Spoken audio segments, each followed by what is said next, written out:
ও ইমানদারেরা, আল্লাহকে ভয় করো, আল্লাহকে ভয় করো, সত্যবাদীদের সঙ্গী হও।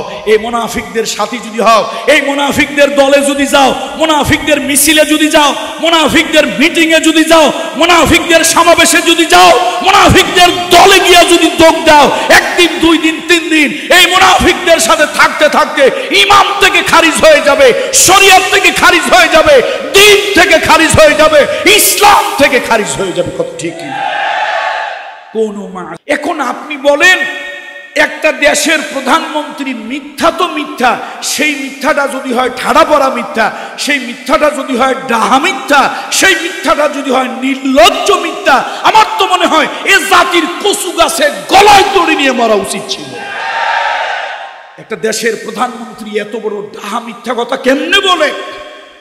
ওই দিন শয়তান ডালে দাঁড়ায় কাঁদছে আর কয়, আল্লাহ আমি আর কি শয়তান, এই মহিলা তো আমার থেকে বড় শয়তান। সমাজটা নৈতিক অবক্ষয়ে ভরে গিয়েছে। আর এই জন্যই বোধহয় আজকে আমার সাবজেক্ট একটা চমৎকার সাবজেক্ট।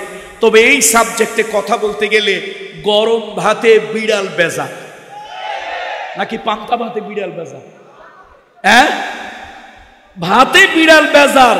আজকে অনেক বিড়ালরা আমার আলোচ্য সাবজেক্টে বেজার হবে। আমার আলোচনার বিষয়, আলোচ্য বিষয় মুনাফিকদেরকে নিয়ে। হিপোক্রেট, মুনাফিক, ধোঁকাবাজ। সহজ সরল মানুষ আপনারা, ওলামা হযরত যারা আছেন, আমি আপনাদেরকে বলবো, আল্লাহর রাস্তায় আমাকে ক্ষমা করবেন। এই উপমহাদেশের মধ্যে একটা অন্যতম কিতাব নুরুল আনোয়ার কিতাবের ভিতরে আল্লামা মোল্লা জিউন রহমতুল্লাহ আলাইহির একটা কথা আমার খুব ভালো লেগেছে। মোল্লা জিউন রহমতুল্লাহ আলাইহি লিখেছেন, আল আওয়ামু কাল আনআম, সাধারণ জনগণ যেভাবে বোঝে ওইভাবে বুঝানোটাই হলো সার্থকতা। সুতরাং আজকে আমার ওয়াজ আলেম ওলামাদের মতো করে নয়, আজকের ওয়াজ হবে খাঁটি বাংলায় আপনাদের মতো করে। রাজি আছেন না? রাজি আছেন তো? আজকের ওয়াজ কি আলেম ওলামাদের মতো না আপনাদের মতো? আপনারা বোঝেন, যদি বুঝাতে পারি তাহলেই আমার সার্থকতা। আজকের ওয়াজ হবে ওই সকল লোকদের ব্যাপারে যাদের উপরে ফিটফাট, মাগার ভিতরে সদরঘাট। আজকের ওয়াজ কাদের ব্যাপারে? মুনাফিক। সহজ একটা পরিচয় তাদের, উপরে ফিটফাট, মাগার ভিতরে সদরঘাট। এই শ্রেণীর লোক নিয়ে আজকে আলোচনা হবে। মুনাফিক, নেফাক। উনি এমন এক অলির আওলাদ। বাংলাদেশে অনেক পেট পূজারি, পকেট পূজারি নিজের ইজ্জত সম্মানকে বৃদ্ধি করার নিজের নফসের পূজারি হয়েছেন। কিন্তু বাইতুশ শরফের শাহ আব্দুল জব্বার নওয়ারাল্লাহু মারকাদাহু ওয়া জাআলাল জান্নাতা মাসওয়াহু, আল্লাহ তাকে জান্নাতের আলা মাকাম দান করুন। তিনি শুধু পীর ছিলেন না, তিনি ছিলেন একজন মহা বিপ্লবী। এ সমাজ পরিবর্তনের জন্য এই যে সমগ্র দুনিয়ার ভিতরে, বিশেষ করে দক্ষিণ পূর্ব এশিয়ার ইসলামী ব্যাংক মীর কাশেম আলীকে ফাঁসি দেওয়া হয়েছে, ইসলামী ব্যাংককে ছিনতাই করে নিয়ে যাওয়া হয়েছে। এই ইসলামী ব্যাংক কাদের স্বপ্ন, কাদের মাথা থেকে এসেছে? যাদের মাথা থেকে, যাদের শ্রম, যাদের ঘাম, যাদের কোরবানি, যাদের স্বপ্নে ইসলামী ব্যাংক সারা দুনিয়ার মানুষকে একটা মডেল দেখিয়েছে। সুদ ভিত্তিক নয়, ইসলামী ফিনান্সিয়াল করসপন্ডেন্স, ইসলামের ভিত্তিতেও ব্যাংক চলে। তার অন্যতম শ্রেষ্ঠ রূপকার ছিলেন বাইতুশ শরফের শাহ আব্দুল জব্বার রাহিমাহুল্লাহু তাআলা। খানকায় ছিলেন পীর, ময়দানে ছিলেন বীর। আল্লাহ সে ওলিদের আওলাদ যারা আছে তাদের সাথে আমাদের রুহানি একটা সম্পর্ক রাখা দরকার কি দরকার নয়? দরকার আছে না নাই? এই সমাজটা নষ্ট হয়ে গেছে।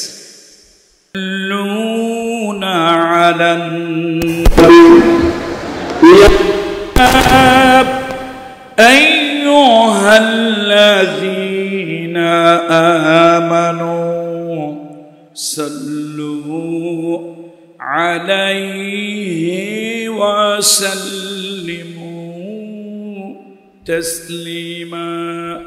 সাল্লাল্লাহু আলা সাইয়্যিদিনা মুহাম্মদ وآله وأصحابه وسلم।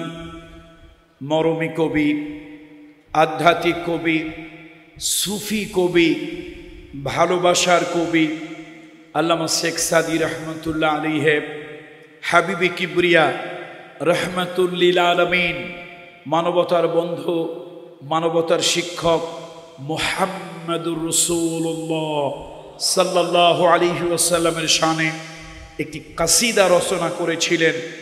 আসুন আমরা সে জগৎ বিখ্যাত কাসিদা, সেই আধ্যাত্মিক কবি, সুফি কবি, মরমী কবি, ভালোবাসার কবি শেখ সাদির সে কাসিদাটা আমরাও হাবিবে কিবরিয়ার ভালোবাসায় উদ্বুদ্ধ হয়ে সকলে পড়ি। বালাগাল উলা বিকামালিহি কাশাফাদ দুজা বিজামালিহি হাসানাত জামিউ খিসালিহি সাল্লু আলাইহি ওয়া আলিহি। मुझे कुछ मिले या न मिले, मोहम्मद मिले, यानी वो शै जिसे अल्लाह मिले। बलगल उला बिकमालिही कशफद दुजा बिजमालिही हसनत जमीउ खिसालिही सल्लु अलैहि व आलिही। अल्हम्दुलिल्लाह सुम्मा अल्हम्दुलिल्लाह व अम्मा बाद। মিয়াজিপাড়া যুবক পরিষদ ও ধর্মপ্রাণ এলাকাবাসীর সম্মিলিত স্বতঃস্ফূর্ত উদ্যোগে আয়োজিত আজকের এই বিশাল তাফসীরুল কোরআন মাহফিল, এই তাফসীরুল কোরআন মাহফিলের সভাপতি এই উপমহাদেশের অন্যতম শ্রেষ্ঠ এক আধ্যাত্মিক রাহবার, যিনি শুধু একজন পীর ছিলেন না, যিনি মানুষের কল্যাণে, মানবতার কল্যাণে, যুগ পরিবর্তনের জন্য এক মহাবিপ্লবী মহানায়ক মরহুম শাহ আব্দুল জব্বার রাহিমাহুল্লাহু তাআলা সুযোগ্য আওলাদে ওলি করিম ইবনুল করিম। আমার অত্যন্ত শ্রদ্ধার বাংলাদেশের যে পীর সাহেবদেরকে আমার হৃদয়ের মধ্যে শ্রদ্ধার আসনে আমি বসিয়েছি, তাদের মধ্যে অন্যতম শ্রেষ্ঠ এবং আজকের মাহফিলের যোগ্য সভাপতি, এই সভাপতিত্বের অলংকার মুকুট যার মাথায় শোভা পায়, আল্লাহ তাআলা তাকে দীর্ঘ দীর্ঘ দীর্ঘ সুস্থ নেক হায়াত দান করুন। আল্লাহ তাআলা তাকে সম্মানিত করুন। শেখ আল্লামা মুহাম্মদ আব্দুল হাই নদভী সাহেব মদ্দাজুল্লাহুল আলিয়া, আল্লাহ তাআলা উস্তাদকে দীর্ঘ সুস্থ নেক হায়াত দান করুন। উনি শুধু একজন আলেম, আমি কথা বলবো না, উনি হচ্ছেন তাবিবুল কলব, আত্মার চিকিৎসক, আধ্যাত্মিক চিকিৎসক। এই দৃষ্টিকোণ থেকে মানুষের উনি একজন আধ্যাত্মিক ডাক্তার। আল্লাহ তাআলা উস্তাদকে দীর্ঘ সুস্থ নেক হায়াত দান করুন। এই জমিনকে আল্লাহ তাআলা আল্লাহর ওলিদের দ্বারা ধন্য করুন, বলি আল্লাহুম্মা আমিন। আজকের মাহফিলের সম্মানিত অতিথিবৃন্দ, আজকের মাহফিলের সম্মানিত আলোচক বৃন্দ, বিশেষ করে অত্যন্ত শ্রদ্ধাভাজন পতেঙ্গা ইসলামিয়া ফাজিল মাদ্রাসার সাবেক অধ্যাপক আল্লামা হযরত মাওলানা মাহমুদুল হাসান সাহেব হাফেজাহুল্লাহ, আল্লাহ তাআলা আমাদের উস্তাদকেও দীর্ঘ সুস্থ নেক হায়াত দান করুন। হযরত মাওলানা আব্দুল সালাম সাহেব, হযরত মাওলানা সিরাজুল হক নদভী সাহেব, মাওলানা মাহমুদুল হক সাহেব সহ সন্ধ্যা থেকে এই পর্যন্ত এবং সামনে যারা কথা বলবেন, আল্লাহ তাআলা তাদের প্রত্যেকের জবানে বলিষ্ঠতা দান করুন। কোরআন এবং হাদিসের আলোকে এই জাতিকে রাহনুমাই করার জন্য দীর্ঘদিন আল্লাহ তাআলা নেক হায়াত দিয়ে তাদেরকে বাঁচিয়ে রাখুন। আমি আজকে আসলে গত 2 দিন ধরে আমার একটু ডায়রিয়া হচ্ছে, শরীরটা ভালো যাচ্ছে না। সুন্নতি সিরাত প্রাঙ্গণে আমার দাওয়াত ছিল, অনেক দিন পর দেশ স্বাধীন হলো, ইচ্ছা ছিল এবার প্রাণ ভরে সুন্নতিতে কিছু কথা বলবো, কিন্তু আসলে আল্লাহ তাআলার ফয়সালা, আল্লাহর ফয়সালা চূড়ান্ত ফয়সালা, আল্লাহ তাআলার ইচ্ছাই চূড়ান্ত। আল্লাহ তাআলা যা চান, ইন্নাল্লাহা ইয়াফআলু মা ইয়াশা। আমার আল্লাহ, আমার রব এত দুর্দণ্ড ক্ষমতার মালিক, তিনি যা চান, যখন চান, যেভাবে চান, ফাআলুল লিমা ইউরিদ, আল্লাহ তাআলা তাই করেন। সুতরাং কিছুটা অসুস্থতার কারণে আসতে পারিনি, গতকালকে থেকে প্রচণ্ড রকম ডায়রিয়া হচ্ছে। কিন্তু যখনই আমি পোস্টারটা দেখলাম যে আজকের মাহফিলের সভাপতি, আমাদের দেশে বল্টু মিয়া সল্টু মিয়া হয় মাহফিলের সভাপতি, কথা কি সত্য না মিথ্যা? আল্লাহ, আমি হযরতকে ভালোবাসি। করিম ইবনুল কারিম রাসূলুল্লাহ বলেছিলেন, আল্লাহর হাবিব বলেছিলেন, বংশ নিয়ে বড়াই করা যায় না, বংশ নিয়ে অহংকার করা যায় না। আল্লাহ তাআলা বংশের মর্যাদা দিয়েছেন। হযরত ইউসুফ আলাইহিস সালামের কথা বলতে গিয়ে আল্লাহর হাবিব, হাবিবে কিবরিয়া মুহাম্মদ রাসূলুল্লাহ বলেছিলেন, তিনি হলেন করিম ইবনুল করিম ইবনুল করিম। ইউসুফ ইবনে ইসহাক ইবনে ইয়াকুব ইবনে ইব্রাহিম, বলেন আল্লাহু আকবার। এই যে নসব, নবীর ছেলে, নবীর বাবা, নবীর দাদা, এই সৌভাগ্য পৃথিবীতে কারোই হয় নাই।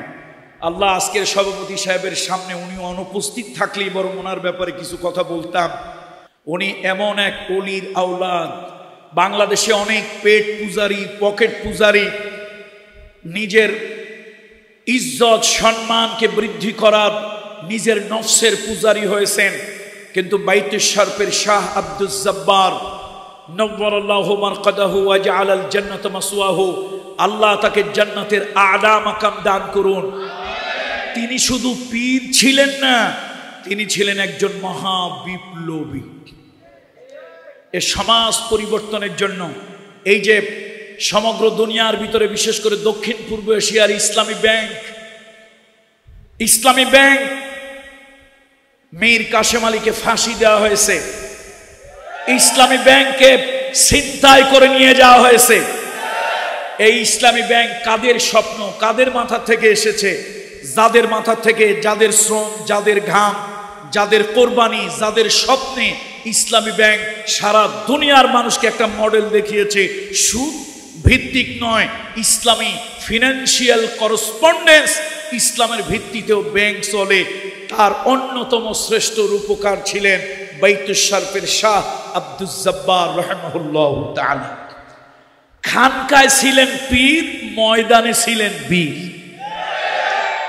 আল্লাহ সে ওলিদের আওলাদ যারা আছে তাদের সাথে আমাদের রুহানি একটা সম্পর্ক রাখা দরকার কি দরকার নয়? দরকার আছে না নাই? এই সমাজটা নষ্ট হয়ে গেছে, সমাজটা নৈতিক অবক্ষয়ে ভরে গিয়েছে। আর এই জন্যই বোধহয় আজকে আমার সাবজেক্ট একটা চমৎকার সাবজেক্ট। তবে এই সাবজেক্টে কথা বলতে গেলে গরম ভাতে বিড়াল বেজা নাকি পান্তা ভাতে বিড়াল বেজা?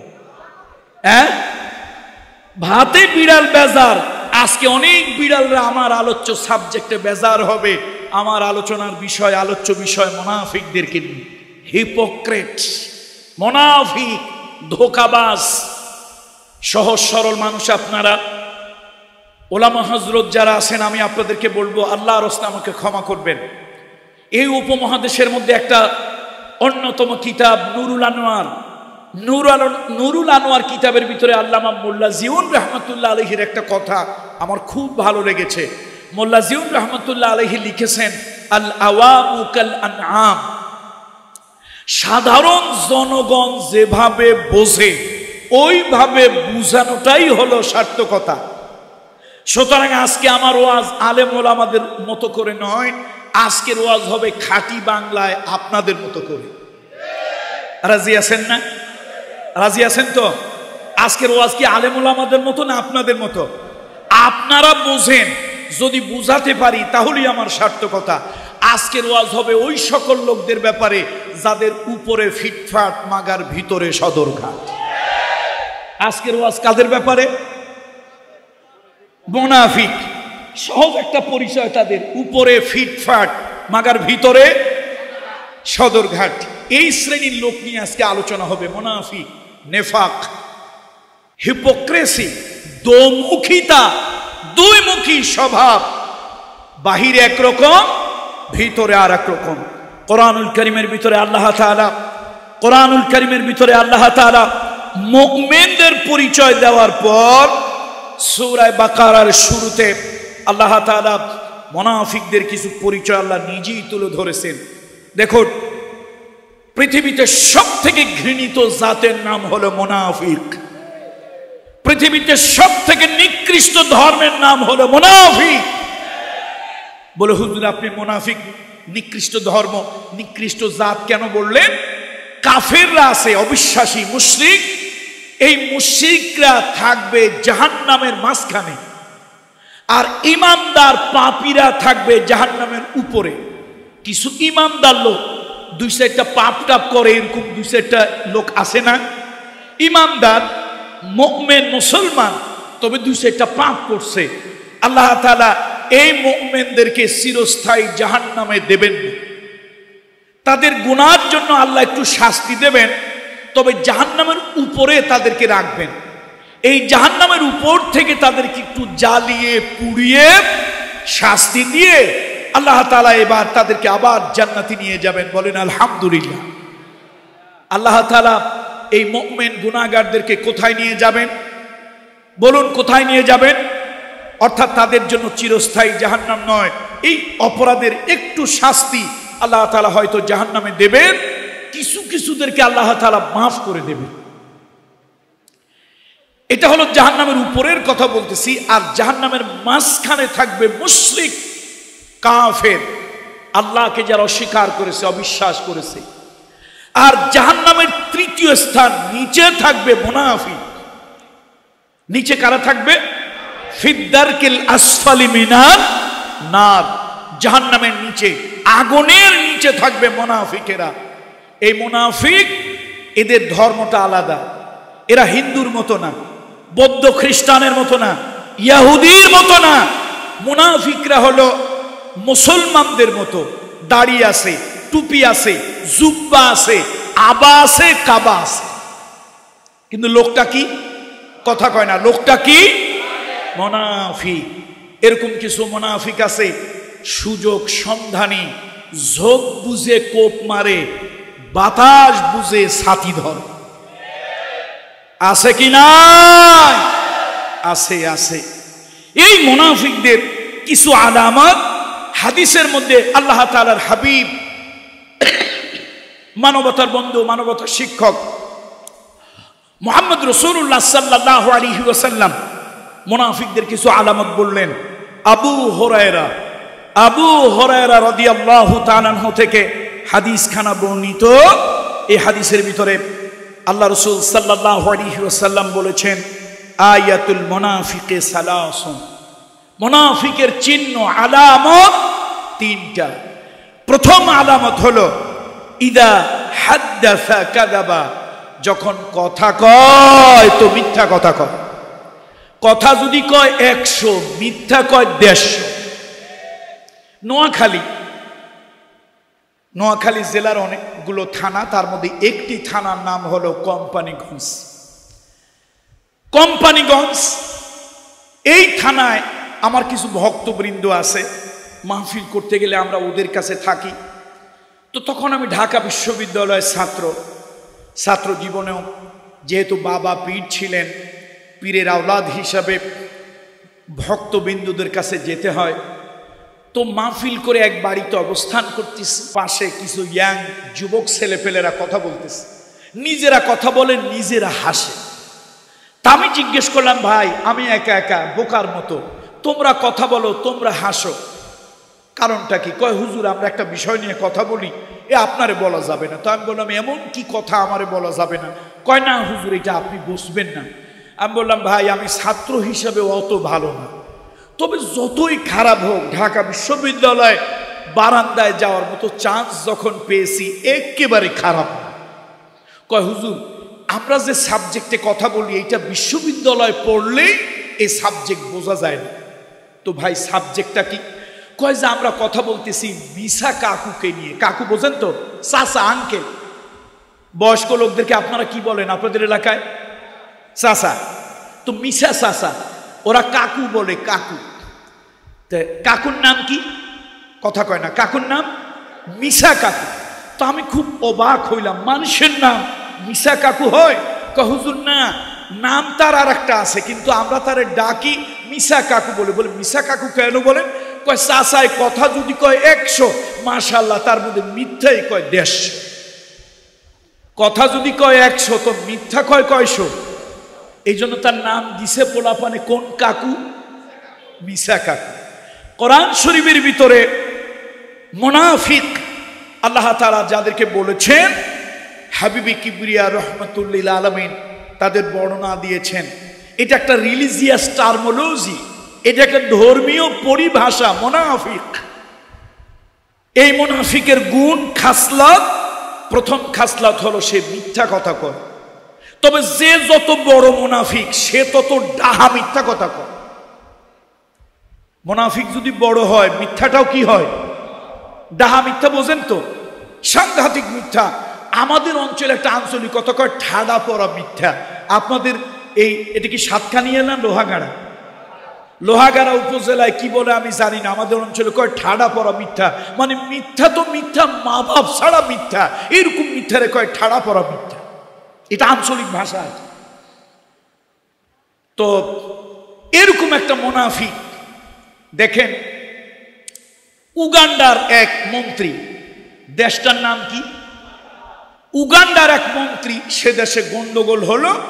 মন্ত্রী টেলিভিশনের সামনে এসে ভাষণ দিলেন, আমার দেশে যখন দাউ দাউ করে আগুন জ্বলে আমি তখন হেলিকপ্টার থেকে পানি দিয়া আগুন নিভাইছি। দেশে কি জ্বলতেছে, আমি কি করছি? হেলিকপ্টার থেকে পানি দিয়া আগুন নিভাইছি। আমার মনে হয় উগান্ডা নামক দেশে ওই দিন ইবলিস শয়তান ছিল। কারণ কি জানেন? শয়তান মিথ্যা কথা কয়, তবে এরকম ঠাডা পড়া আজগাই ডাহা মিথ্যা শয়তানও কয়। শয়তান মিথ্যা কথা বলছিল দুইজন মানুষের সাথে। মুনাফিকের প্রথম আলামত কি? একটু আওয়াজ দিয়ে বলেন, মুনাফিকের প্রথম আলামত কি? মিথ্যা কথা বলে। যে যত বড় মুনাফিক তার কথায় মিথ্যা তত বেশি। বন্ধুরা আমার, ভাইরা আমার, আল্লাহ তাআলা বাবা আদম, মানব জাতির পিতা আবুল বাশার আদম সফিউল্লাহকে আল্লাহ তাআলা সৃষ্টি করলেন। মা হাওয়া আলাইহিস সালাম, তাকে আল্লাহ তাআলা সৃষ্টি করলেন, জান্নাতে আল্লাহ রেখে দিলেন। আল্লাহ বললেন, ইয়া আদম উসকুন আনতা ওয়া যাওজুকাল জান্নাহ। আদম, তুমি আর তোমার স্ত্রী এই জান্নাতের ভিতরে থাকো, যা মনে লয় তাই খাও, যেখানে ইচ্ছা সেখানে যাও, ইট ড্রিঙ্ক এন্ড বি মেরি। খাও দাও, আনন্দ করো, ফুর্তি করো, পান করো, যা ইচ্ছা তাই করো। লা তাকরাবা, লা তাকরাবা হাদিহি শাজারা ফাতাকুনা মিনাজ যালিম। আদম রে, তোমার জন্য একটা ডিমার্কেশন এরিয়া দিলাম। সাতকানিয়া লোহাগাড়ায় কি বলে জানি না, আমরা কই আইল, আপনারা কি কন? মাশাআল্লাহ মাশাআল্লাহ, মিল আছে। তো আদম রে, তোমার জন্য একটা আইল দিলাম, আইল, খবরদার লা তাকরাবা হাদিহি শাজারা, এই আইলটার বাইরা, এই আইলটা পার হইয়া তুমি যাবে না, এটা তোমার জন্য নিষেধ। শয়তান ফুসলাইয়া ফাসলাইয়া মিথ্যা কথা বলিয়া ওই ডিমার্কেশন এরিয়ার ভিতরে নিয়ে গেল, আল্লাহ নিষিদ্ধ এলাকার ভিতরে।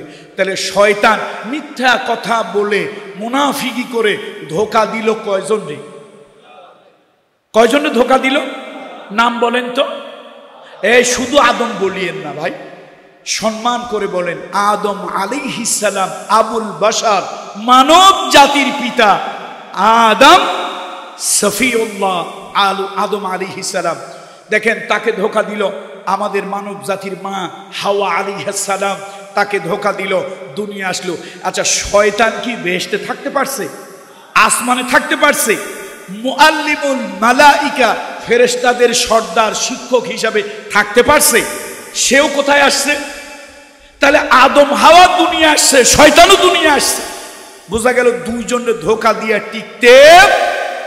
এখন আপনি বলেন, একটা দেশের প্রধানমন্ত্রী মিথ্যা তো মিথ্যা, সেই মিথ্যাটা যদি হয় ঠাড়া পড়া মিথ্যা, সেই মিথ্যাটা যদি হয় ডাহা মিথ্যা, সেই মিথ্যাটা যদি হয় নির্লজ্জ মিথ্যা, আমার তো মনে হয় এ জাতির কচু গাছে গলায় দড়ি নিয়ে মরা উচিত ছিল। একটা দেশের প্রধানমন্ত্রী এত বড় ডাহা মিথ্যা কথা কেমনে বলে? ওই দিন শয়তান ডালে দাঁড়ায় কানছে আর কয়, আল্লাহ আমি আর কি শয়তান, এই মহিলা তো আমার থেকে বড় শয়তান। আমি দুইজনের ধোঁকা দিয়ে বেহেশতে টিকতে পারি নাই, সে 18 কোটি মানুষকে কেমনে মিথ্যা কথা বললো, চোখে পলক পড়লো না, ঠোঁটে জিহ্বায় বাজলো না, মনে হয় যেন টিভির সাক্ষাৎকার দেওয়ার আগে ঠোঁটের মধ্যে জিহ্বার মধ্যে ভ্যাজলিন আর গ্লিসারিন লাগাইছে। আল্লাহ, এইরকম মহিলা যদি কোনো দেশের নেত্রী হয়, নেতা হয়, আমার মতো শয়তান এই দেশে না থাকলেও চলবে, ও একা থাকলেই যথেষ্ট।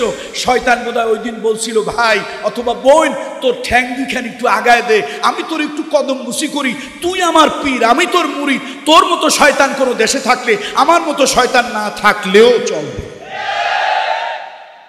মিথ্যার একটা সীমা আছে।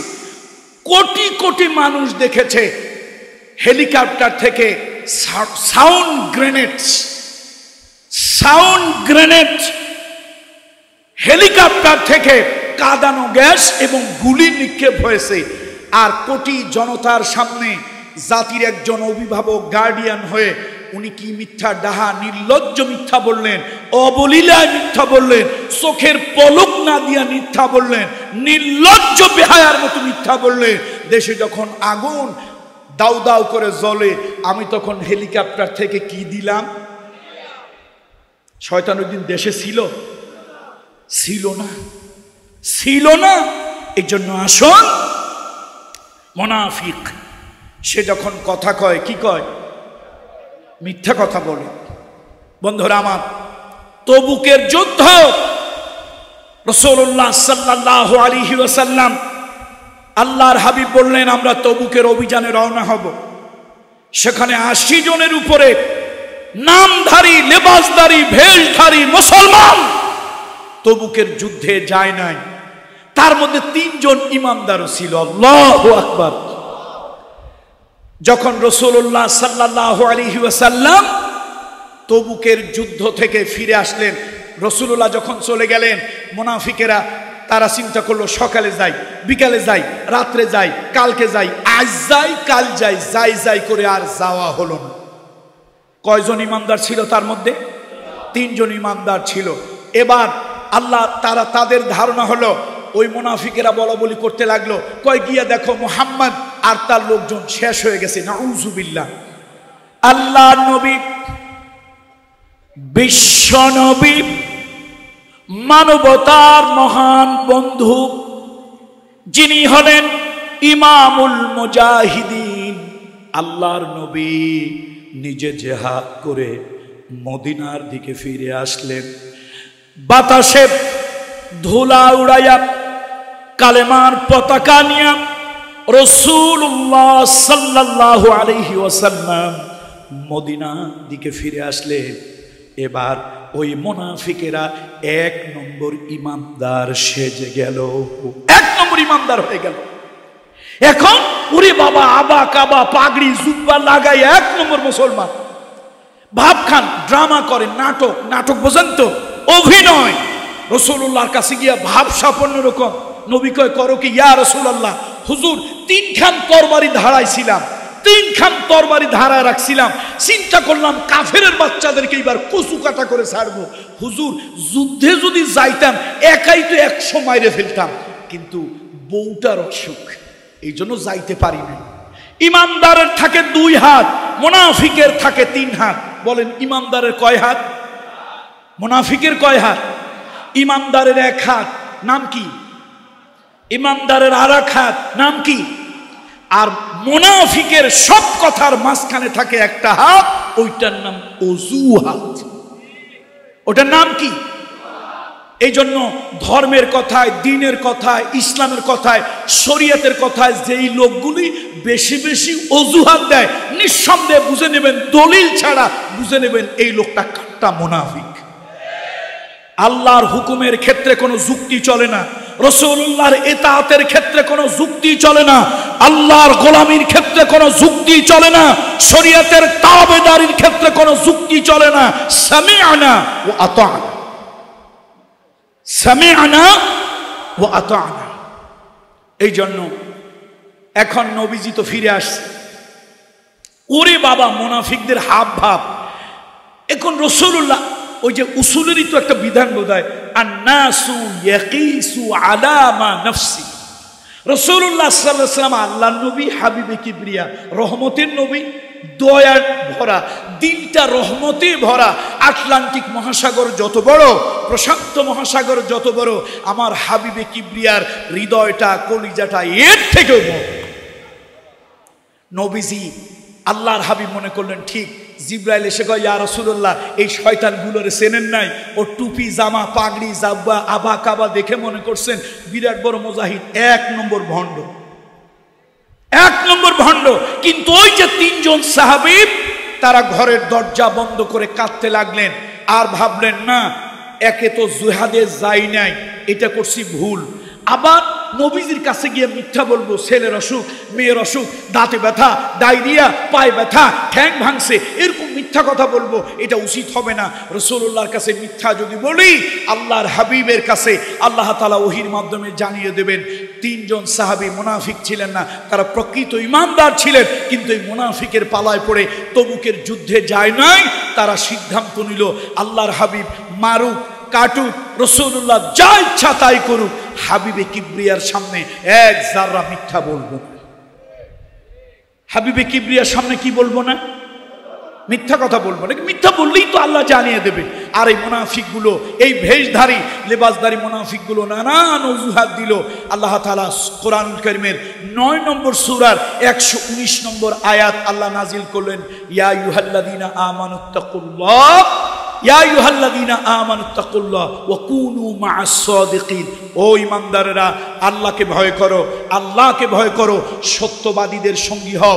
এই মুনাফিকদের সাথী যদি হও, এই মুনাফিকদের দলে যদি যাও, মুনাফিকদের মিছিলে যদি যাও, মুনাফিকদের মিটিংয়ে যদি যাও, মুনাফিকদের সমাবেশে যদি যাও, মুনাফিকদের দলে গিয়ে যদি যোগ দাও, একদিন, 2 দিন, 3 দিন এই মুনাফিকদের সাথে থাকতে থাকতে ঈমান থেকে খারিজ হয়ে যাবে, শরীয়ত থেকে খারিজ হয়ে যাবে, দ্বীন থেকে খারিজ হয়ে যাবে, ইসলাম থেকে খারিজ হয়ে যাবে। কত ঠিক কি? কুনু মা'আস সাদিকিন। এই জন্য আসুন, মুনাফিক বড় ভয়ঙ্কর, কাফেরের থেকেও খারাপ, কাফেরের থেকেও খারাপ। আমার লোহাগাড়া সাতকানিয়ার বন্ধুদেরকে বলি, লোহাগাড়া সাতকানিয়ার বন্ধুদেরকে বলি, এই জমিন আল্লাহর ওলিদের পায়ে ধন্য জমিন। ভালো করে মনে রাখবেন, কুত্তা শুয়ারকে যত ঘৃণা করেন, পায়খানা প্রস্রাবকে যত ঘৃণা করেন, তার থেকে 100 কোটি গুণ বেশি ঘৃণা করবেন মুনাফিকদেরকে। এই মুনাফিকদের পালায় যদি পড়েন, ঈমান বরবাদ হয়ে যাবে, বরবাদ হয়ে যাবে। মুনাফিকদের সোহবতে, মুনাফিকদের কাছে যাওয়া যাবে না। সে মুনাফিকদের কিছু কথা আল্লাহ তাআলা কোরআন কারীমের সূরা বাকারা 8 নম্বর আয়াতে, আমি একটু শুধু তর্জমা করি, কথা ক্ষান্ত করব, খুব বেশি লম্বা করব না কথা। বন্ধুরা আমার, আল্লাহ তাআলা কোরআন কারীমের ভিতরে এই 8 সূরা বাকারার ভিতরে আল্লাহ তাআলা বলছেন, আল্লাহ তাআলা বলেন, ওয়া মিনান নাসি মান ইয়াকুলু আমান্না বিল্লাহি ওয়া বিল ইয়াউমিল আখির ওয়া মা হুম বিমুমিনিন। আল্লাহ তাআলা বলেন, মানুষের মধ্যে কিছু মানুষ আছে, মান ইয়াকুলু, যারা বলে আমান্না বিল্লাহ, আমরা আল্লাহর উপর ঈমান এনেছি, ওয়া বিল ইয়াউমিল আখির, আখিরাতের উপর ঈমান এনেছি। আল্লাহ তাআলা বলেন, না না, ওয়া মা হুম বিমুমিনিন, ওরা ঈমান এনেছে বলে, কিন্তু আসলে ওরা ঈমানদার নয়। ইমানের কথা বলে, ইসলামের কথা বলে, আসলে ইসলামের দুশমন। দেখেন না, কিছু মৌলভী তারা সংসদ সদস্য হলো। একটা মার্কা পাওয়ার জন্য, এমপি হওয়ার জন্য মানুষ কত নিচে নামতে পারে। নিজের বউরে পর্যন্ত জাহান্নামী বেপরদাদের সাথে নামায় ছাড়ল মৌলভী।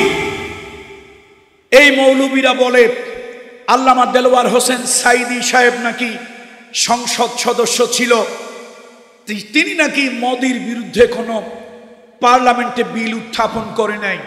শোনেন, স্পিকার হুমায়ুন রশিদ চৌধুরী, যদিও তিনি ভিন্ন দলের ছিলেন, আমি তার জন্য দোয়া করি, আল্লাহ এই লোকটাকে আপনি মাফ করে দেন, বেহেশত দান করে।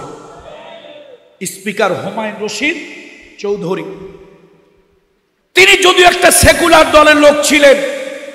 আল্লামা সাইদি সাহেব পার্লামেন্টে গেলেন, সিংহ শাবকের মতো উঠে বললেন, মাননীয় স্পিকার, সংসদের নিয়ম হলো সংসদ সদস্যরা এবং কোন দর্শনার্থী যখন সংসদে পার্লামেন্টে প্রবেশ করবে, স্পিকারের দিকে মাথা ঝুঁকে বাও করবে, সম্মান করবে, রিসপেক্ট করবে। আল্লাহ ছাড়া কারো সামনে মাথা নত করে রুকু করা, সিজদা করা যাবে না। উনি কেন যেন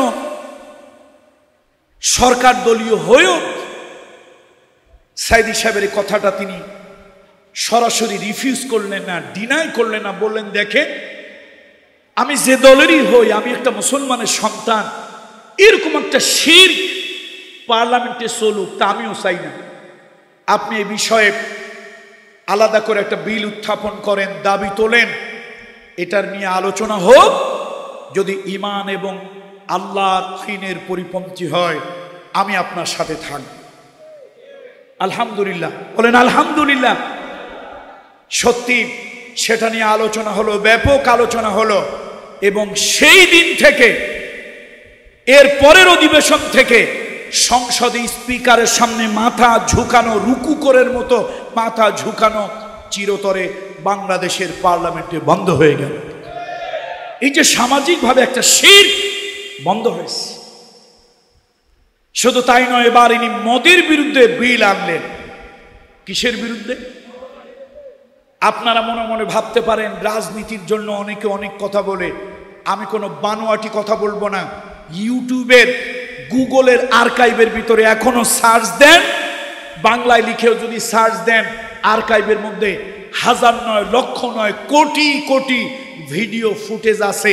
সারা দুনিয়ার যেখানে যা ঘটনা ঘটেছে, এটা গুগলের আর্কাইভের ভিতরে আছে। আপনি বাংলা ভাষায় লিখে সার্চ দেন, আল্লামা সাইদি সাহেব মোদির বিরুদ্ধে যে বিল এনেছিলেন, সেই ভাষণ, সে বক্তব্য ওখানে এখনো আছে। দুর্ভাগ্য, তিনি বিল আনলেন মুসলমানের দেশে।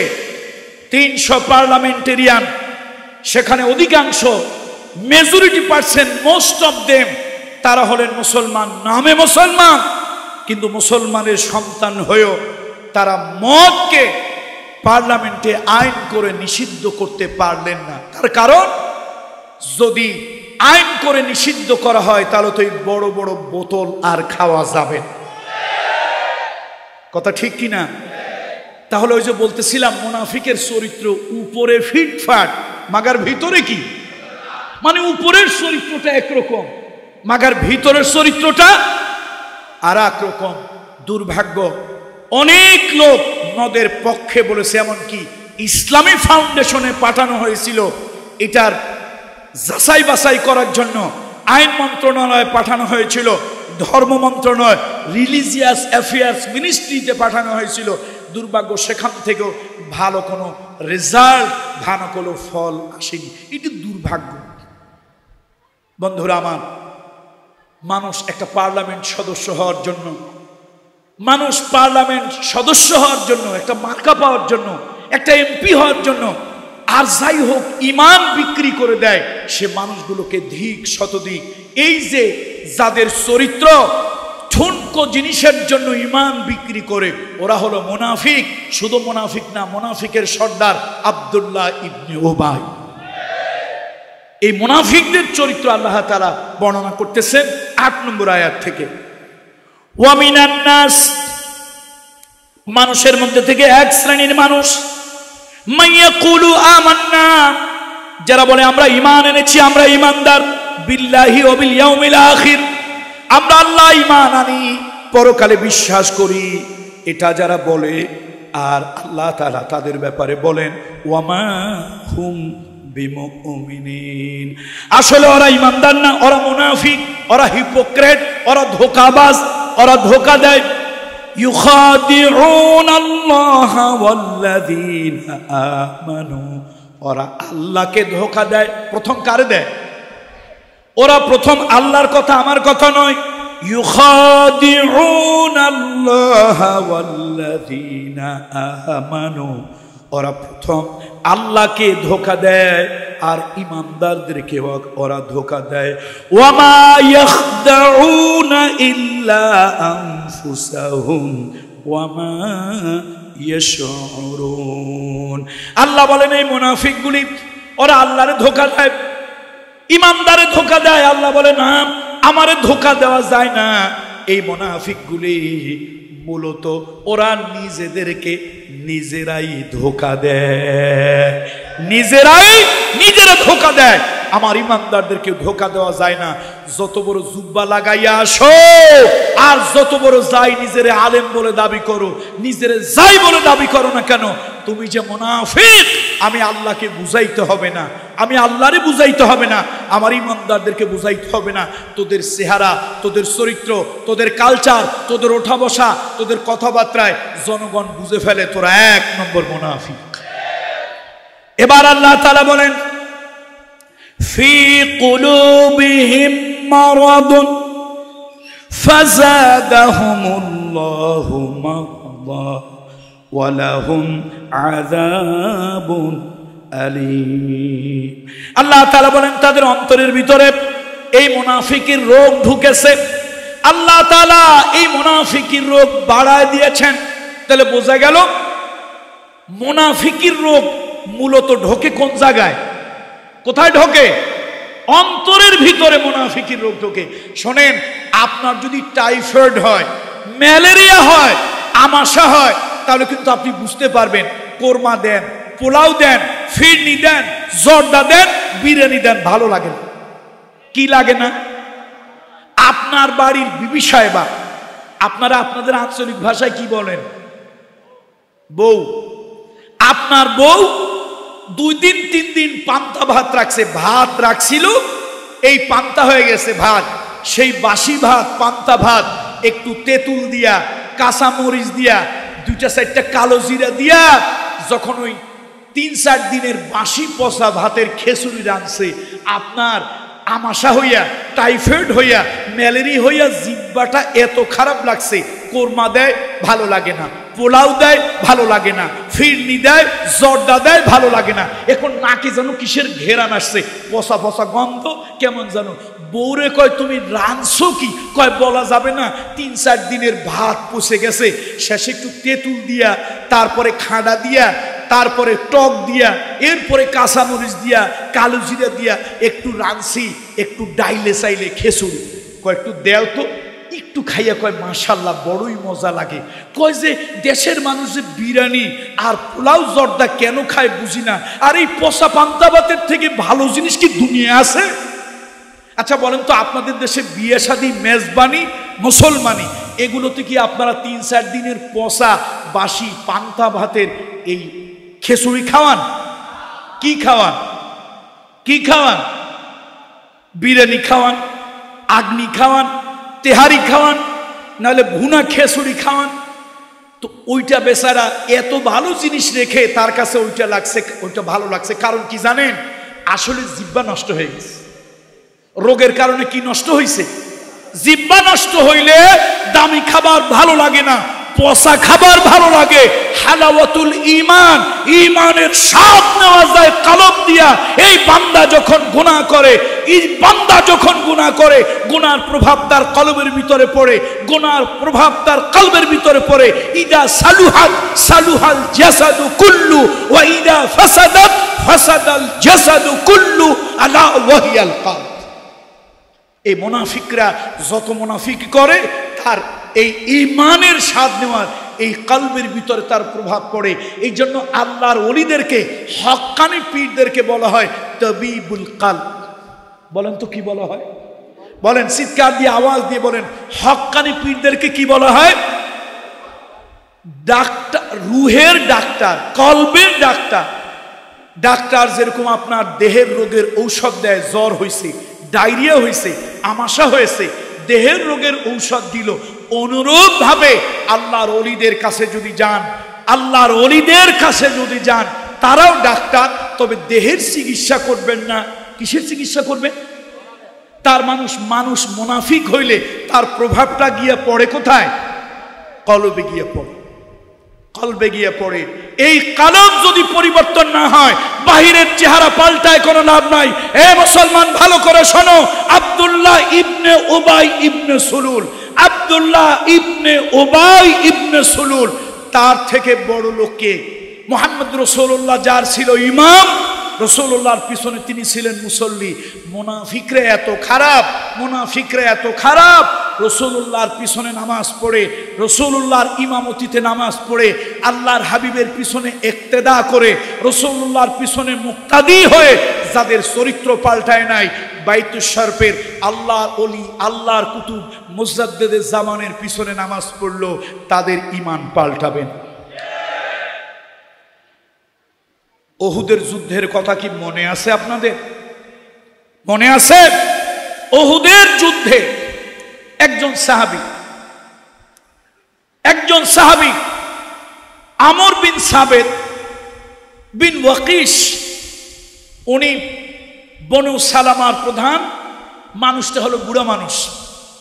এই বুড়ো মানুষটা রাসূলুল্লাহর কাছে গিয়ে জিজ্ঞেস করলো, ইয়া রাসূলুল্লাহ, হুজুর কয়জন লোক হয়েছে? আল্লাহ নবী কয়, দেখো সব গোত্র মিলাইয়া 1000ও হয় না। কথা কিন্তু খুব দিলের কান দিয়ে শুনতে হবে। কোন যুদ্ধের কথা বলতেছি? উহুদ যুদ্ধের কথা, ইসলামের দ্বিতীয় যুদ্ধ। এই বনু সালামার এই মুরব্বীটা, মানুষ বুড়া হইলে কি হবে? দিলটার মধ্যে ঈমানটা পরিপূর্ণ ছিল। এখন মনে শান্তি লাগে না, নবীজির কাছে গিয়ে কই, ইয়া রাসূলুল্লাহ, হুজুর আপনি আমার একটু সেনাবাহিনীতে নেন। নবী রাগ হয়ে গেছে, রহমতের নবী রাগ হয়ে গেছে। এই শোনো, আল্লাহ তাআলা শিশুদেরকে জিহাদে নেওয়ার জন্য, মহিলাদেরকে জিহাদে নেওয়ার জন্য, বুড়া মানুষদেরকে জিহাদে নেওয়ার জন্য, ফিজিক্যালি ডিসএবল, শারীরিকভাবে ওজোর আছে, মাজুর, এই মানুষগুলোকে জিহাদে নেওয়ার জন্য আল্লাহ আমাকে পারমিশন দেয় নাই। যাও তুমি দূরে সরো, দূরে সরো, তোমাকে নেওয়া যাবে না। সাহাবী যায় না, পাশেই আছে। একবার, দুইবার, তিনবার নবীজিকে বলছে, নবীজি রাগ করছে। এবার সাহাবী রাসূলুল্লাহর কাছে এসে কাঁদে, ইয়া রাসূলুল্লাহ, ইয়া হাবিবাল্লাহ, হুজুর আপনি আমারে বুড়া দেখে জিহাদে নেবেন না। হুজুর আমার বয়সটা বুড়া হয়েছে, চামড়াটা বুড়া হয়েছে, এই দাড়িটা পাকায় বুড়া হয়েছে, কিন্তু ইমানে শক্তিতে আমি এখনো হুজুর একজন নওজোয়ান। ইয়া রাসূলুল্লাহ, আপনি আমাকে যুদ্ধে নেবেন না? হুজুর আমি দেখতে পাচ্ছি অন্তরের দৃষ্টি দিয়া, আমি আল্লাহর হাবিব রহমাতুল্লিল আলামিনের সাথে যুদ্ধ করেছি, জিহাদের ময়দানে গিয়েছি, অস্ত্র ধরেছি, এই খোড়া পাও দিয়া, এই ল্যাংড়া পাও দিয়া খোড়ায় খোড়ায় যুদ্ধ করে আমি কাফেরদেরকে মেরেছি, আমি শহীদ হয়ে গেছি। এই খোড়া পাও দিয়া হাসতে হাসতে আমি আল্লাহর জান্নাতে ঢুকতেছি। এই কথা যখন বনু সালামার ওই মুরব্বীটা বলেছে, এই যে আপনারা হজ ওমরা করতে যান, যারা মসজিদে জুল কিবলাতাইনে গিয়েছেন, এই জায়গাটা হলো বনু সালামা, যেখানে কিবলা পরিবর্তনের আয়াত যেখানে হয়েছে। ইয়া রাসূলুল্লাহ, আল্লাহ নবীর চোখে আবেগে পানি চলে আসলো। হুজুর বলেন, যাও তোমাকেও জিহাদের সেনাবাহিনীতে ইনক্লুড করা হলো। তিনি বাড়ি চলে গেলেন। স্ত্রীর নাম হলো হিন্দ বিনতে সাবেত।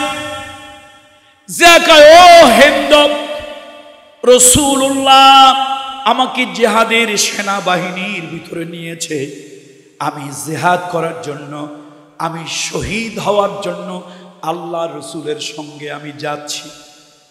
কিছু কিছু মহিলারা আছে, দুই একটা কথা অবশ্য আপনাদের লোহাগাড়া, সাতকানিয়া, অলি আল্লাহদের, আলেম ওলামাদের দেশ, আপনাদের এলাকার মহিলারা ভালো।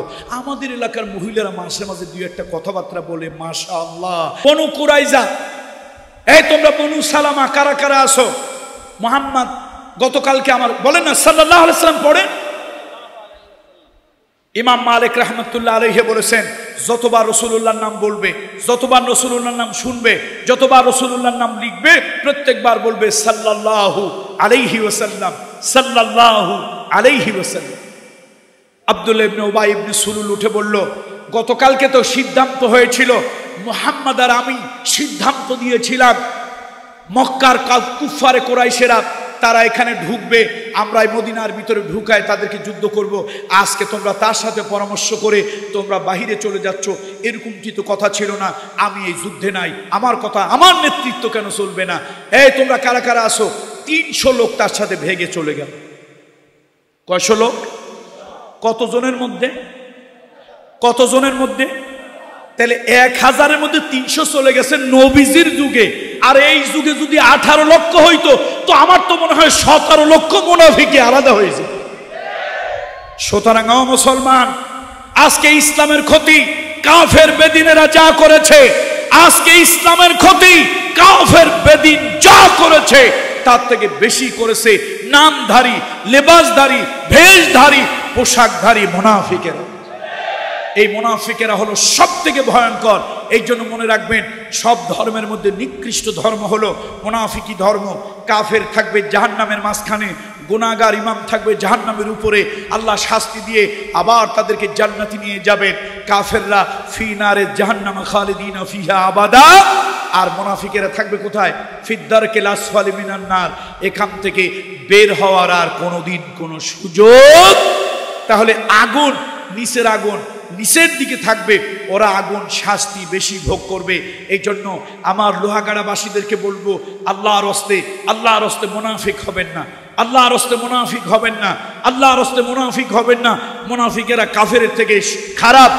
কাফেরের ঈমান পাওয়ার সম্ভাবনা আছে, কিন্তু মুনাফিকের হেদায়েত পাওয়ার সম্ভাবনা নাই।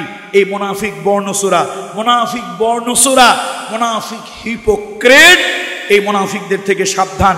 আল্লাহ তাআলা কোরআনুল কারীমে বলেছেন, ফি কুলুবিহিম মারাদুন, তাদের অন্তরে হলো রোগ, ফাযাদাহুমুল্লাহু মারাদা, এই মুনাফিকদের অন্তরে রোগকে আল্লাহ তাআলা বাড়িয়ে দিয়েছেন। লাহুম আযাবুন আলীমুন বিমা কানু ইয়াকযিবুন। এই যে তারা মিথ্যা বলে, এক এক জায়গায় এসে এক এক কথা বলে, এক এক মজলিসে এক এক কথা বলে, এক এক খানে গিয়ে এক এক কথা বলে, এই যে দ্বৈত কথা বলে, এটা হলো মুনাফিকদের চরিত্র। এই দ্বৈত নীতি, দ্বৈত কথার কারণে মুনাফিকদের জন্য আল্লাহর আযাব, এই কঠিন আযাব নির্ধারিত। ওয়া ইযা কিলা লাহুম লা তুফসিদু ফিল আরদ, ওয়া ইযা কিলা লাহুম লা তুফসিদু ফিল আরদ, এই মুনাফিকদেরকে যখন বলা হয় জমিনে তোমরা বিপর্যয় সৃষ্টি করিও না, তারা কয় না, আমরাই তো শান্তির বার্তাবাহক। ওরা কি শান্তি করে না অশান্তি করে? শান্তি না অশান্তি? শোনেন, পৃথিবীর একটা রাষ্ট্রের কথা বলি, বাংলাদেশ না, একটা রাষ্ট্র আর কি, কতটা অশান্তিতে ওই দেশের মানুষ ছিল। এক জায়গায় 3 ভদ্রলোক, কয়জন ভাই? 3 জন ভদ্রলোক, একজন হাসতেছে আর একজন কাঁদতেছে, একজন হাসেও না কাঁদেও না, চুপচাপ বসে আছে। ওই জায়গা দিয়ে যাচ্ছিল পুলিশ, সেখান দিয়ে পুলিশ গেল, ওই 3 জনকে দেখে পুলিশ গ্রেপ্তার করে তাদের ভ্যানে গাড়িতে উঠালো। কয়জন? একটু আওয়াজ দিয়ে বলেন কয়জন? একজন কি করতেছিল? হাসতেছিল। আর একজন হাসেও না কাঁদেও না, চুপচাপ বসে আছে। এই পুলিশ 3 জনে উত্তম মাধ্যম দিছে, মার দিছে, ভ্যানে উঠাইছে পুলিশের গাড়িকে। সাংবাদিক এক ভদ্রলোক, বেচারা হয়তো একটু দিলে দরদ আছে, কিছু হলো সাংবাদিক, কিছু হলো সাংঘাতিক, কিছু আছে তিলকে তাল বানায়, কিছু আছে তালরে তিল বানায়, এরা বড় ভয়ঙ্কর। তো বেচারা সাংবাদিক মনে হয় দিলে দয়া মায়া আছে, পুলিশকে গিয়া বলল, ভাই আমি একজন সাংবাদিক রিপোর্টার, আমি একটু জানা দরকার, এই 3টা লোকরে যে আপনি ভ্যানে গাড়িতে তুললেন, অপরাধ কি? কয় মারাত্মক অপরাধ, গুরুতর অপরাধ। আচ্ছা আমি তো সাংবাদিক, আমার তো একটু লিখতে হবে, রিপোর্ট লিখতে হবে, বলেন না। পুলিশ কথা টথা কয় না। এখন সাংবাদিক নিজেই ওই 3 আসামির এক আসামির জিজ্ঞেস করছে, মারধর তো কিছু দিছে। এক আসামির জিজ্ঞেস করছে, এই তুই কি করছিলি? কি LMG, Adamjee, Chinese cooler rifle অথবা AK-47 কোনটা তোর কাছে পাওয়া গেছে? কয় না স্যার, কিছুই না, কিছুই না স্যার, আমি স্যার একটু কাঁদতেছিলাম। এখন সাংবাদিক অবাক হয়ে গেছে, কি করতেছিল লোকটা? এই কান্দা কি কোনো অপরাধ? পুলিশরে জিজ্ঞেস করলো, ভাই সাংবাদিক, পুলিশ সাহেব, এই যে লোকটারে গ্রেপ্তার করলেন, ওর কাছে তো AK-47 রাইফেল ছিল না, চাইনিজ কুড়াল ছিল না, ও তো কোনো পার্টির লিডার না, ক্যাডার না, ও একটু কাঁদতেছিল, তো ওরে আপনি মারলেন, গ্রেপ্তার করলেন, কারণ কারণ বোঝেন না? বোঝেন না? এ দেশটা প্রধানমন্ত্রী চালাইতেছে, বড় শান্তিতে আছে, দেশটা বেহেশত হয়ে গেছে, জান্নাতের হাওয়া বইতেছে, তার মধ্যে ওই লোকটা কাঁদে আর আপনাদের মতো সাংবাদিকদেরকে দৃষ্টি আকর্ষণ করে দেশটা ভালো না, ভালো চলতেছে না। ও আসলে তলে তলে সরকার বিরোধী। ও কেঁদে কেঁদে বুঝাইতে চায় দেশে ভালো নাই, দেশে কি নাই, এই জন্য ওর নিয়ত ভালো না। ওরে 2টা পাছার উপরে উত্তম মাধ্যম দিছি, গাড়িতে উঠাইছি। ও আচ্ছা, বুঝছি, তাহলে কাঁদাটা একটা অপরাধ। জালিমের দেশে কাঁদা কি? কথা কয় না, জালিমের দেশে কাঁদা কি মানে মায়ের খাবা, তবে কাঁদতে পারবা না, নির্যাতিত হবা, আহ বলে আওয়াজ দিতে পারবা না। কথা ঠিক কিনা বলুন? তো বুঝলাম ওর এই কারণে গ্রেপ্তার করছেন। পাশের লোকটারে জিজ্ঞেস করলো, এই তোর অপরাধ কি? তুই কি মারধর করছিলি, সাদাবাজি করছিলি? কয় না স্যার, আমার গেছিলাম একটু তালই বাড়ি, বিয়ে বাড়ি, তালই বাড়ি গেছিলাম স্যার, একটু দুষ্টামি করছি, একটু হাসি রহস্য হয়েছে, ওটা মনে পড়ছে আর খটখট করে হাসছি, মনে পড়ছে আর হাসছি। এখন সাংবাদিক কয়, হাসাটা কি অপরাধ নাকি? সাংবাদিক কয়, এটা তো কোনো অপরাধ না। পুলিশ ভাই, এই লোকটারে মারলেন, গ্রেপ্তার করে নিয়ে যাচ্ছেন, অপরাধ কি? এই মেয়ে, অপরাধ বোঝেন না? দেশের মানুষ দুশ্চিন্তা আছে। যে দেশে নুনের দাম বেশি, খুনের দাম কম। কিসের দাম বেশি? কিসের দাম কম? খুনের দাম কম। যে দেশে মানুষ ঘর থেকে বের হইয়া যায়, জানটা নিয়ে ফিরে আসতে পারবে কিনা, গুম হয়ে যায় নাকি আয়না ঘরে চলে যায়, তার ঠিক নাই, সেই দেশে এই বেটা হাসে। তাহলে মানুষ আছে দুশ্চিন্তায়, ওই বেটা কি করে? এটা একটা রীতিমতো মানবতা বিরোধী অপরাধ। মানুষ যদি দুশ্চিন্তায় থাকে আর সেই সময় যদি কেউ হাসে, এটা কি অপরাধ? মানবতা বিরোধী অপরাধ। এই মানবতা বিরোধী অপরাধের কারণে তারে গ্রেপ্তার করছে। আচ্ছা ঠিক আছে, বুঝলাম। এবার সাংবাদিক তৃতীয় লোকটারে ধরছে, এই তুই কি করছিলি? চুরি ডাকাতি? তুই কি কোনো মামলার আসামি? ওই লোকটা একটু সহজ সরল, ভ্যা ভ্যা করে কেঁদে দিয়ে কয়, স্যার দোহাই আল্লাহ, আল্লাহর নামে কসম করে কই, স্যার স্যার আমি হাসিও নাই কান্দিও না, আমি হাসিও নাই কাঁদিও নাই স্যার, আমি মানুষটা এরকম, কোথায় গেলে চুপচাপ থাকি। এখন সাংবাদিক জিজ্ঞেস করছে, আচ্ছা ও তো হাসেও নাই কাঁদেও নাই, কি করছিল? চুপচাপ বসেছিল, তো ওরে মারলেন, আবার গ্রেপ্তার করে নিয়ে যাচ্ছেন, কারণটা কি? কয় কারণ বুঝেন না, ও হাসেও না কাঁদেও না, চুপচাপ বসে আছে, আসলে সে ভিতরে ভিতরে সরকার বিরোধী নাশকতার পরিকল্পনা করতেছে। হাসেও না কাঁদেও না, কি আছে? চুপচাপ বসে আছে, আসলে ভিতরে ভিতরে কি পরিকল্পনা করতেছে? নাশকতার পরিকল্পনা করতেছি। এই জন্য ওরে গ্রেপ্তার করছি। ভাই 15টা বছর, এই বাংলাদেশে না, বাংলাদেশে না, উগান্ডায়। কোন দেশে ভাই? এ হাসেন কেন আপনারা? হাসেন কেন? এই যে আমাদের সভাপতি মহোদয়, শুধু উনি পীর না, আল্লাহর ওলি মুজাদ্দিদে জামানের সন্তান। কথা ঠিক কিনা বলেন? বাইতে শরফের মরহুম শাহ আব্দুল জব্বার, শুধু পীর বলবেন তাকে আপনি? জানি না, আপনাদেরকে বলতেছি, সামনে যারা ক্ষমতায় আসবেন আমি তাদেরকে বলতেছি, ভবিষ্যতে যারা ক্ষমতায় আসবেন তাদেরকে বলতেছি, আওয়ামী লীগের উপরে আল্লাহর আসমানি লানত, আওয়ামী লীগের উপরে ডাইরেক্ট আরশে আজিমের লানত না হলে 7 তারিখ পর্যন্ত কেউ চিন্তা করে নাই আওয়ামী লীগ সরকারের করুণ পরিণতি হবে। যারা টয়লেট থেকে শুরু করে বঙ্গভবন সেক্রেটারিয়েট পর্যন্ত, একটা রাস্তার পাশে পাবলিক টয়লেট থেকে শুরু করে বঙ্গভবন সেক্রেটারিয়েট পর্যন্ত এমন কোনো জায়গা নাই তাদের লোক দিয়ে ভরে রাখে নাই। পুলিশ যদি হয় 100, আওয়ামী লীগের লিডার আর ক্যাডার ছিল পুলিশের মধ্যে 99টি। সেই জায়গায় 4 তারিখেও আমরা কেউ কল্পনা করি নাই যে এই সরকারের পতন হবে। আমার বিশ্বাস, এটা আমার ঈমান, এটা আমার ঈমান, এটা আমার বিশ্বাস। হাজার হাজার আলেম, লক্ষ লক্ষ ইমাম, লক্ষ লক্ষ আলেম, দিনদার, ইমানদার, মুত্তাকি, পরহেজগার, হাজার মায়ের কান্নার আরশে আজিমে চলে গিয়েছে। আল্লাহ তাআলা এই জালিম অত্যাচারীদেরকে নির্দয় নিষ্ঠুর জিল্লত দিয়ে আল্লাহ তাআলা তাদেরকে পিছনের দরজা দিয়ে পালিয়ে দিয়েছে।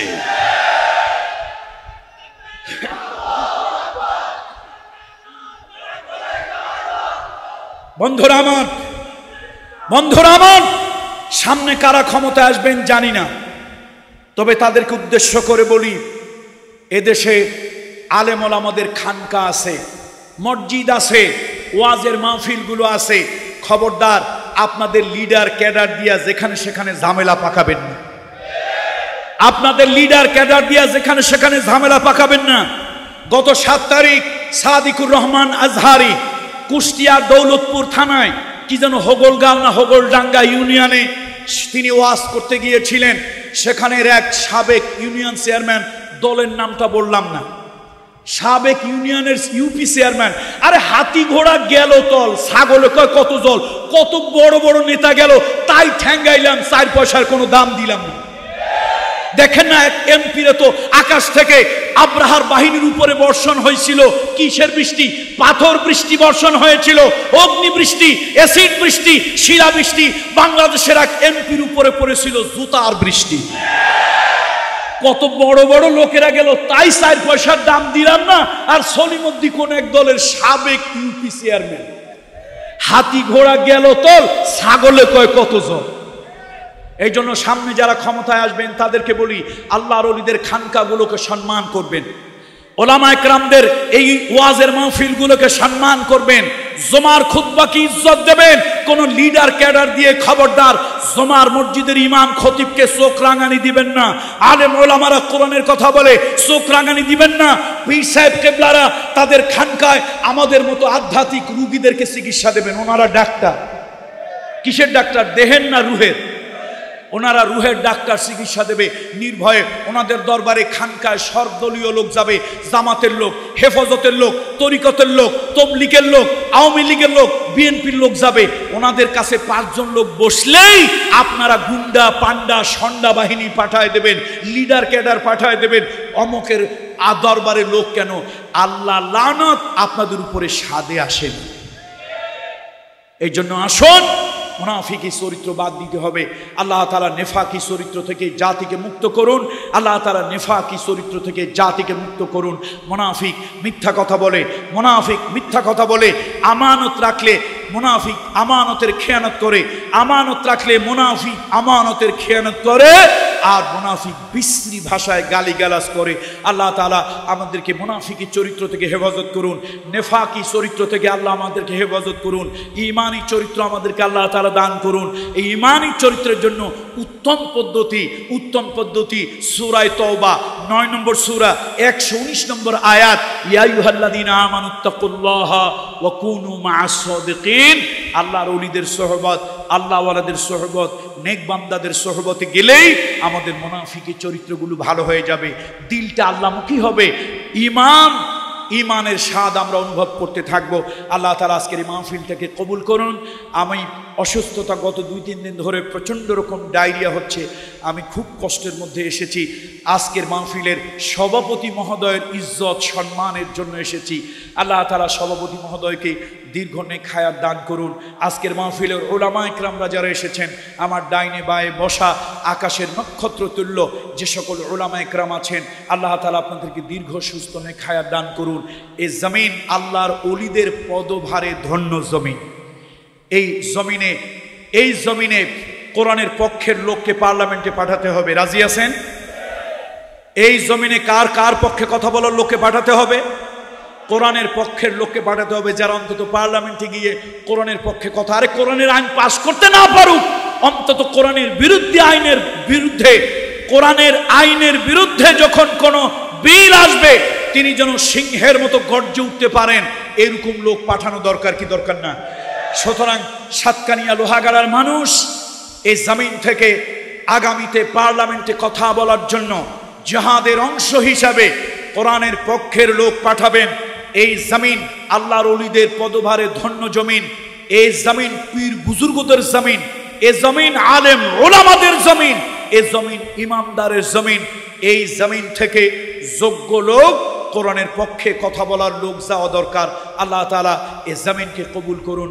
হাদা মা ইনদি ওয়াল ইলমু ইনদাল্লাহ আলাইহি তাওয়াক্কালতু ওয়া ইলাইহিল উনীব। ওয়াসসালামু আলাইকুম ওয়া রাহমাতুল্লাহি ওয়া বারাকাতুহু। IUB media.